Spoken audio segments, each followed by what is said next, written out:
हाँ जी। तो ग्राफ की टॉपिक वाइज सीरीज़ में हमारा जो टॉपिक चल रहा है BFS DFS, उसका आज क्वेश्चन नंबर 2 हमने उठाया है। Leet code question number 399 evaluate division. इसमें लीड कोड के क्वेश्चंस कर रहे हैं, टॉपिक वाइज ग्राफ के कर रहे हैं सीरीज़ में फिलहाल, जिसमें भी पहला टॉपिक चल रहा है BFS DFS, अगला है डिग्रीज वाला, उसके बाद टोपोलॉजिकल सॉर्ट और फिर डायक्स्ट्रा एल्गोरिथम और कंटिन्यू करेंगे। तो इस क्वेश्चन को देखते हैं फिलहाल। ये क्वेश्चन क्या कहता है, हमको एक एरे दिया हुआ है वेरिएबल पेयर्स का इक्वेशन के नाम से, और उसके अंदर जो है रियल नंबर्स दिए हुए हैं एक वैल्यूज़ के अंदर। एक दो मतलब हमारे पास दो एरेज हैं, एक इक्वेशन है एक वैल्यूज़ है। इक्वेशंस के अंदर जो एक एलिमेंट है इक्वेशन ith, मतलब एक एलिमेंट जो है उसमें वो भी एक वेक्टर है लेकिन उसके अंदर दो स्ट्रिंग हैं, एक स्ट्रिंग और दूसरी स्ट्रिंग, ठीक है। And values I represent the equation ai divide by bi equal two values of y, ठीक है। इसको समझने की कोशिश करते हैं। कहते हैं कि इक्वेशंस दिया हुआ है हमको, उसके अंदर एक एरे है, हर एरे के अंदर एक छोटा सा एरे है जिसके अंदर दो एलिमेंट हैं। अच्छा, अगर इस ये 0th इंडेक्स का एरे है ये वाला, अगर 0 इंडेक्स का एरे है तो इसका आंसर कहाँ दिया हुआ है, वैल्यूज़ एरे में 0th इंडेक्स पे, ठीक है। तो वैल्यूज़ इंडेक्स में एक ही वैल्यू होगी जो उसका आंसर स्टोर कर रही है। अच्छा, हमको क्वेरीज दिया हुआ है, क्वेरीज का एरे दिया हुआ है जिसमें फिर से दो एरे हैं हमारे पास, CI और DJ। अच्छा, CI और DJ which represent the jth query where you must find the answer for CJ upon DJ। CJ upon में DJ हमको फाइंड करना है, मतलब CJ से हमको जाना है DJ पे, एक तरीके से डिवीजन एवेल्यूएट करना है। Return the answer to all queries if a single answer can not be determined, return -1.0 यानी डबल का वेक्टर हमको रिटर्न करना है, ठीक है। The input is always valid, हम अज्यूम कर सकते हैं कि डिवीजन 0 से कभी नहीं होने वाला है। The variables do not occur in the list of equations are undefined so the answer can not be determined for them, मतलब कि अगर दो ऐसे हमारे वेरिएबल हैं जो हमें दिए नहीं है इक्वेशंस वाले में, for example x upon x, हम जानते हैं x अपॉन x 1 होता है लेकिन हमें बता नहीं सकते अगर x इक्वेशंस वाले में नहीं, फिर वो हमें -1 रिटर्न करना पड़ेगा। इतनी बातें कहना चाहता है। टेस्ट केस देख लेते हैं एक बार, हाँ आप समझने की कोशिश करते हैं। हमको दिया हुआ है ए बी जिनकी वैल्यूज़ दी हैं 2.2, बी सी इसकी वैल्यू दी 3.2। हमको वैल्यू क्या करनी है, ए से सी, बी से ए से ई, ए से ए, एक्स से एक्स। तो पहले खुद करके देख लेते हैं। हमको दिया हुआ है कि ए डिवाइडेड बाई बी हमको कितना दिया हुआ है 2, बी डिवाइड बाई सी हमको कितना दिया हुआ है 3। हमको क्या क्या निकालना है, A divide by C, B divide by A, normal division नहीं ग्राफ की तरीके से करना है इसको, ठीक है। ए डिवाइड बाई ई, क्योंकि वैसे करेंगे तो फिर दिक्कत आएगी, क्योंकि क्या कहना चाह रहा है, ए डिवाइड बाई ई निकालना है, ए डिवाइड बाई ए निकालना है, और एक्स डिवाइडेड बाई एक्स निकालना है, ठीक है। ए डिवाइड बाई बी तो ए डिवाइड बाई सी तो सिंपल है, अगर हमारे पे पता है कि A by B into B by C कर देंगे तो हमें को ए बाई सी मिल जाएगी, जो कि होता है 2 × 3 6, क्योंकि ये इसकी वैल्यू 2 है इसकी वैल्यू 3 है, तो 2 × 3 6, तो इसका आंसर तो 6.0 आ जाएगा, क्योंकि डबल का रिटर्न करना है तो 6.0 आ गया। बी बाई ए कह रहा है कि बी से ए उल्टा जाना है, तो हमको पता है तो सिंपल सी मैथ्स है कि अगर ए बाई बी हमारा 2 है तो बी बाई ए हमारा क्या होगा 1/2। बी बाई हमारा कितना होगा 1/2, तो 0.5 लिखा हुआ है। उसके बाद क्या लिख रहा है, ए से ई, तो ई तो हमको कहीं दिया ही नहीं था क्वेश्चन की लिस्ट में, तो हम डिटरमाइन ही नहीं कर सकते।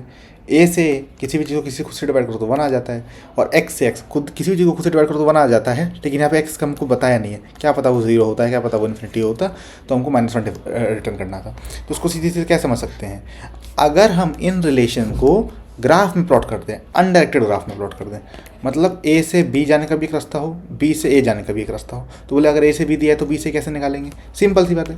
अगर ए डिवाइड बाई बी हमको 2 दिया हुआ है तो बी डिवाइड बाई ए भी तुम बता सकते हैं, वो क्या होगा 1/2, मतलब वैल्यूज़ और 1 अपॉन वैल्यूज़, मतलब एक ये क्या थी, ये थी वैल्यूज़ एट ith इंडेक्स, और ये क्या थी 1 upon values at ith index, ठीक है। सीधी सीधी सी बुनियादी बातें हैं ये तो, ठीक है। तो हम ये एक लिस्ट बना लेंगे ऐसी, हाँ ठीक है, हम एक ऐसी लिस्ट बना लेंगे, बिल्कुल ठीक बात।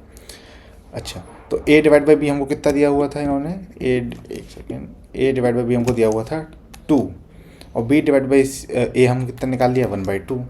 बी से सी हमको कितना दिया हुआ था 3, इसको थोड़ा सा साफ कर लेते हैं।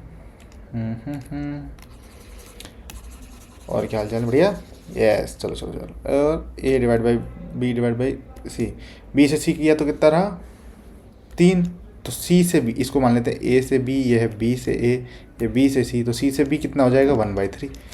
रेसिप्रोकल हो गया ना, सीधी सीधी सी बात है। तो हमको पहली क्वेरी क्या दी हुई थी, पहली क्वेरी दी हुई थी हमको कि ए से सी जाना था, तो हम सीधे सीधे रास्ते पे गए, मल्टीप्लाई करते गए।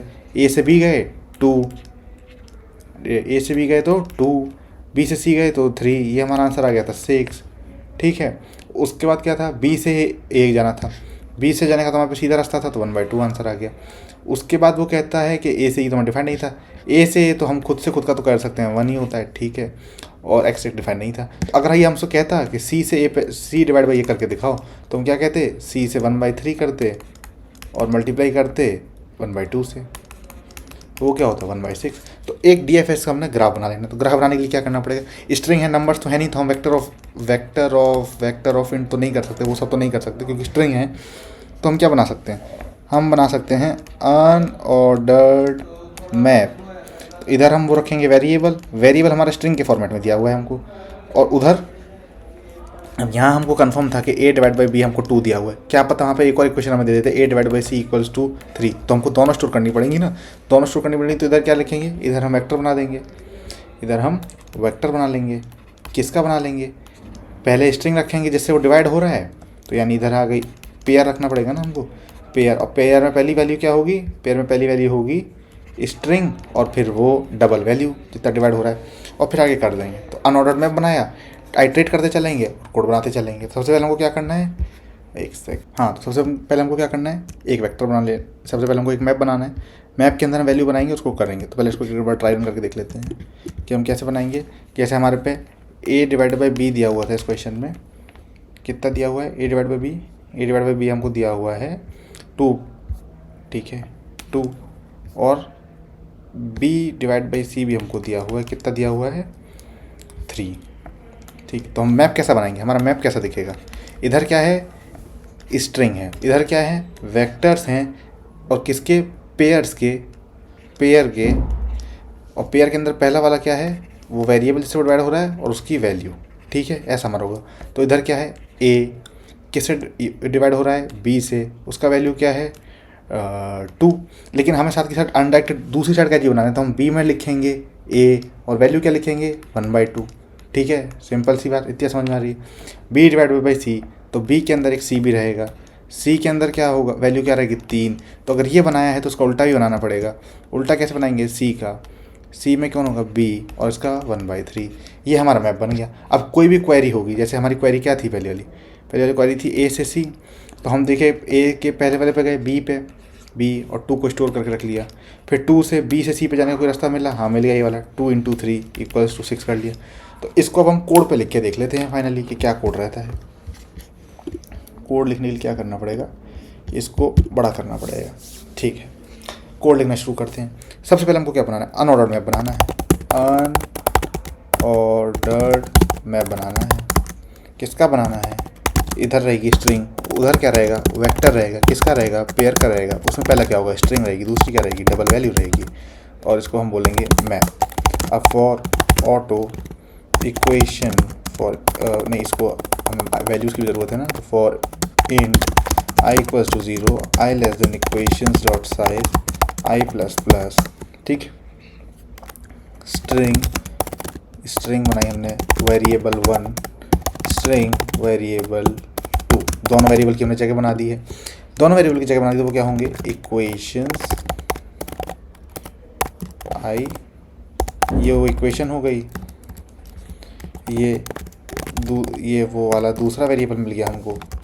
उसके बाद जो इसका जो डबल जो रिज़ल्ट है इसका, वो कहाँ मिलेगा हमको, वैल्यूज़ के ith इंडेक्स में मिलेगा। अब मैप के अंदर डाल देना है, तो map variable 1 dot push back, क्योंकि वो वेक्टर है तो उसमें हम पहले क्या पुश करेंगे, वेरिएबल 2 और रिज़ल्ट, और फिर मैप वेरिएबल 2, उल्टा वाला रिलेशन बनाना है तो उसमें क्या था पुश बैक भी करेंगे, इधर वेरिएबल 1 भी रहेगा, उधर 1/रिजल्ट हो जाएगा। बस इससे हमारा मैप तो बन चुका है। अच्छा, एक हमें वेक्टर ऑफ डबल बना लेना है आंसर के नाम से, उसका साइज़ क्या देंगे, क्वेरीज़ का साइज़ क्या लें, पहले निकाल लेते हैं, int n is queries dot size, ठीक। तो n साइज़ का हम वेक्टर बना लेंगे, इसी को हम रिटर्न करेंगे। अब क्या करना है, इसके अंदर आंसर्स भरने हैं। आंसर्स कैसे भरेंगे वो देख लेते हैं।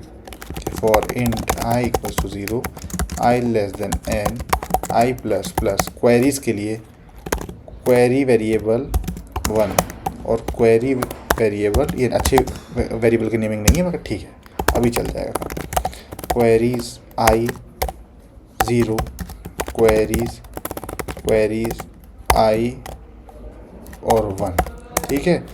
और आंसर एट 1, आंसर एट आई क्या हो जाएगा हमारा आंसर एट आई हो जाएगा, हम एक हेल्पर फंक्शन बनाएंगे, उसके अंदर हम क्वेरी वेरिएबल 1 देंगे, क्वेरी वेरिएबल 2 देंगे, और एक हमने जो अच्छा ये बनाया है ये भी दे देंगे, बनाया है तो उसका नाम क्या है, मैप है, ठीक। और क्या देने की ज़रूरत है, अच्छा अभी अनडायरेक्टेड है तो अगर हम एक लूप में ना फंस जाएं कि जैसे अनडायरेक्टेड एज कहाँ पे बनाई थी हमने, ये जैसे हमने ये अनडायरेक्टेड बनाई थी तो 1 से बी से ए, मतलब एक बार जो विजिट हो गया उसको नहीं, तो हमें विजिटेड का भी ध्यान रखना पड़ेगा कि हम घूमते ही ना रह जाएं लूप में। तो उसके लिए वेक्टर का बूल फिर नहीं बना सकते क्योंकि इधर स्ट्रिंग्स हैं, तो अनऑर्डर्ड मैप बनाएंगे, इसका अनऑर्डर्ड मैप स्ट्रिंग का, उधर बूलियन वैल्यू रहेगी, उसको हम बोलेंगे विजिटेड, बस ख़त्म, और इधर रहेंगे विजिटेड। अब मेन फंक्शन बना के ख़त्म कर देते हैं इस क्वेश्चन को। तो इसको थोड़ा सा छोटा करते हैं और बनाते हैं डबल, क्योंकि हमारा डबल का आंसर है ना, तो डबल इसको वैल्यू रिटर्न करनी पड़ेगी। इसको क्या क्या मिलेगी, एक स्ट्रिंग ए मिलेगी, एक स्ट्रिंग बी मिलेगी, एक इसको मैप मिल रहा है यही वाला जो हमने दिया है, और एक इसको क्या मिलेगा, ये विजिटेड वाला ये मिलेगा, ठीक है। हमें कॉपी किसी की भी नहीं, ये होता है रेफरेंस पास, अगर हम इसको रेफरेंस से पास नहीं करेंगे तो हर बार एक नई कॉपी बनेगी, और ये हमारा सारा काम रिकर्शन का, तो क्यों इतनी कॉपियाँ बनानी बेकारी में, ठीक। अच्छा अब एक केस अनडिफाइंड वाला कि ए और बी में से कुछ भी अगर डिफाइंड नहीं है तो हम सीधे से -1 रिटर्न कर देना, तो बहुत आसान है। If map dot find if map dot find A is equals to map dot end, और map dot find B is equals to map dot and.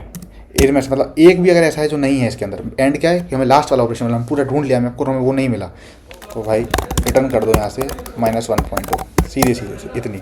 अच्छा और if a is equals to b है, यानी दोनों same हैं और हैं map के अंदर हैं और दोनों सेम हैं, तो उसके बाद हम 1 रिटर्न कर देंगे इत्यादि, ठीक है, समझ में आई। अब एक टाइम आंसर पर, अब यहाँ से अगर ऐसा केस नहीं तो अब हमें क्या करना है, आइट्रेट करते जाना है। तो स्टार्टिंग में डबल रिजल्ट एक रिजल्ट के नाम से बना लेंगे, ठीक है, एक इनिशियलाइज करते हैं, और फॉर और टू, अच्छा जिस पे आ गए हैं इसको तो ट्रू तो मार्क कर देते हैं, यानी visited of a is equals to true, है ना। ये क्या था कि अगर एक भी नहीं है मतलब अनडिफाइंड है तो काम तमाम, और सेम है तो डिवीजन बाय 1 है, सीधी बात। विजिटेड ऑफ ए ट्रू क्या, double result for auto iterator of map of, इसके सारे नेबर्स पे जाएंगे। इफ़ अच्छा अब जो मैप के अंदर क्या है, वेक्टर्स हैं, हर वेक्टर के ऊपर एक पेयर आएगा, आइट्रेट करेंगे तो ये क्या होगा, पेयर होगा। तो इसमें से हम क्या निकाल सकते हैं, उसका वेरिएबल पार्टनर जो उसके संग होगा। जैसे यहाँ पे हमारे पास कौन था, जैसे हमारे मैप हमने बनाया था ये मैप बनाया था, इसमें पहला वाला क्या था, वेरिएबल, दूसरा वाला क्या थी, वैल्यू। तो वही निकाल रहे हैं कि स्ट्रिंग वेरिएबल कौन है, वो है आइट्रेटर डॉट फर्स्ट, पेयर का पहला वाला एलिमेंट, और एक डबल है आंसर, वो क्या है आइट्रेटर डॉट सेकंड। अच्छा ठीक, इतनी बात समझ में आई। इफ़ ये विजिटेड नहीं है, ये वेरिएबल विजिटेड नहीं है पहले से, तो हम क्या कर सकते हैं, DFS कॉल कर सकते हैं। DFS किसकी कॉल करेंगे, DFS डबल, अच्छा इसका नाम नहीं दिया हमने, हेल्पर नाम है, तो इसका नाम क्या है, हेल्पर, ठीक है, इसका नाम क्या है, हेल्पर। इस बार कौन जाएगा, वेरिएबल जाएगा, उधर भी ही रहेगा, मैप ही रहेगा, और विजिटेड वाला सेम ही रहने वाला है, ये सब चीज़ सेम रहने वाली हैं। तो ये हमको एक वैल्यू रिटर्न करेगा, इसको स्टोर कर लेते हैं रिजल्ट के अंदर कि हेल्पर। अगर ये हमें सारे बच्चे देखने हैं तो अगर पता चल रहा है कि एक वैलिड आंसर दे रहा है, यानी ये -1 नहीं है, if result is not equal, हम सीधे यहीं से रिटर्न कर सकते हैं, यानी एक वेरिएबल आंसर दिया तो वो जो आंसर लेके आया हो उसको इस वाले आंसर से मल्टीप्लाई करके रिटर्न कर दो। और सारे लोग, मतलब एक भी ऐसा बच्चा नहीं था जिसने -1 ना दिया हो। तो फॉर लूप से जब हम बाहर निकलें तो इसको सीधे सीधे -1 रिटर्न कर दें, यानी कोई वैलिड नतीजे तक हम नहीं पहुंच पाए हैं। ठीक है, इसको हम ट्राई रन करके देखोगे तो समझ में आ जाएगा। इसको अगर हम रन करें तो चल जाना चाहिए। ये कहता है कि ये हमने कहीं डिक्लेयर नहीं किया। ये कौन सी लाइन में हुआ है? ये हो गई स्ट्रिंग और ये हो गई स्ट्रिंग। और इसको अब हम रन करेंगे। उसके बाद क्या कहता है, ये हमारा आंसर हमने यहाँ पे इनिशियलाइज नहीं किया है। कहाँ पे इनिशियलाइज नहीं किया है? आंसर। ये हो गया हमारा आंसर एट ith इंडेक्स हम भरते जा रहे हैं। और अब इसके अलावा कोई दिक्कत नहीं। इसको सबमिट करेंगे। चल गया। Thank you so much for. ये मेरे ख्याल से पूरा, इसको दोबारा सबमिट करके देख लेते हैं। ये ज़बरदस्ती का मेरे ख्याल से नीचे गिराया है, क्योंकि टाइम कॉम्प्लेक्सिटी बढ़िया ही है। हाँ बढ़िया ही थी, वो ज़बरदस्ती में गिरा दी थी। Thank you so much.